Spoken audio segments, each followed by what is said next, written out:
Hi! Welcome to my YouTube channel. This is sort of a new venture for me. I usually make digital horror videos, but today we're doing something different, obviously. We're going to be talking about real world religion and the way it intersects with the CW's Supernatural, specifically the episode Lazarus Rising.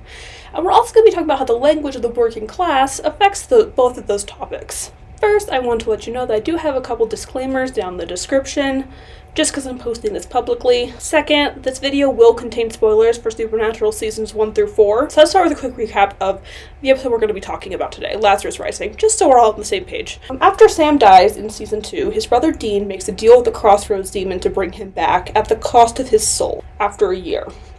In the season 3 finale, the Hellhounds, of course, get to him, and he is sent to hell, leaving his brother Sam completely alone.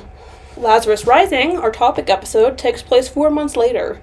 Dean wakes up, buried in a casket underground, and forces his way out with no idea how he's alive. There's a handprint burned onto his skin.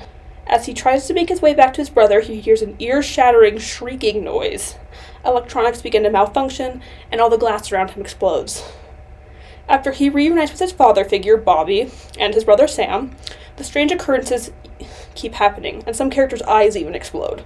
Finally, he and Bobby go to an abandoned barn to summon whatever dragged him out of hell, and the angel Castiel appears, saying one of the most iconic lines in the series. I'm the one who gripped you tight and raised you from perdition. Now, as you may have noticed in the clips I've been playing, Supernatural has a distinctly dark and grimy Americana aesthetic. The characters in the show dress almost exclusively in worn, dirty flannels. They live out of their cars and eat at random small-town diners. They listen to the same music that your uncle who does shift work at the coal mine does. At this point in the series, angels are completely otherworldly. To depict this, the obvious role would be to invert the aesthetics present in the human characters and to make the angels more traditionally beautiful. However, they don't do this.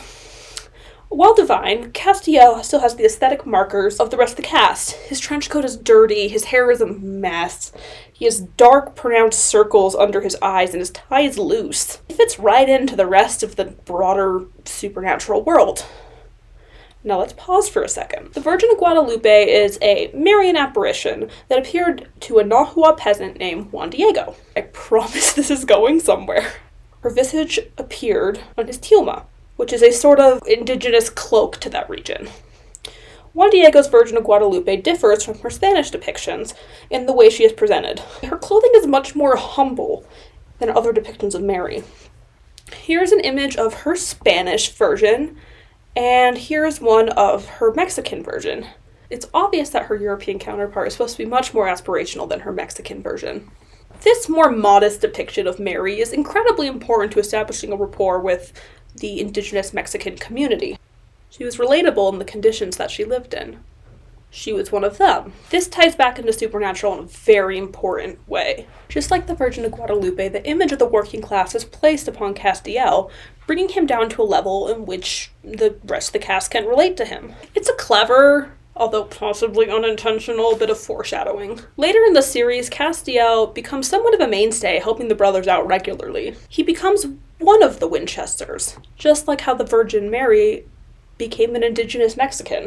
There's this idea in early European culture that the divine shows itself through the monarchy, that wealth is close to godliness. Think about the way Henry VIII was able to completely change the church while simultaneously ruling England. And while we don't worship god kings anymore, there's still this presence of that era, especially in a lot of media depicting angels. You see a lot of gold accents, depictions including traditionally wealthier clothing. Many angelic figures show the same aspirational idea in their presentation. I think the reason this aesthetic direction was chosen over the traditionally wealthy angel imagery was to emphasize not only the show's grimy aesthetic, but also its Americanness. The Virgin of Guadalupe is a unique figure to the New World because of her attire and the connotations behind it. One of the things you may have noticed while looking at the Virgin of Guadalupe is that she doesn't have baby Jesus with her, and that's because she's pregnant. If you look at her hands, she's wearing a sort of maternity band that was originally Aztec in nature. You wouldn't have seen that in Europe.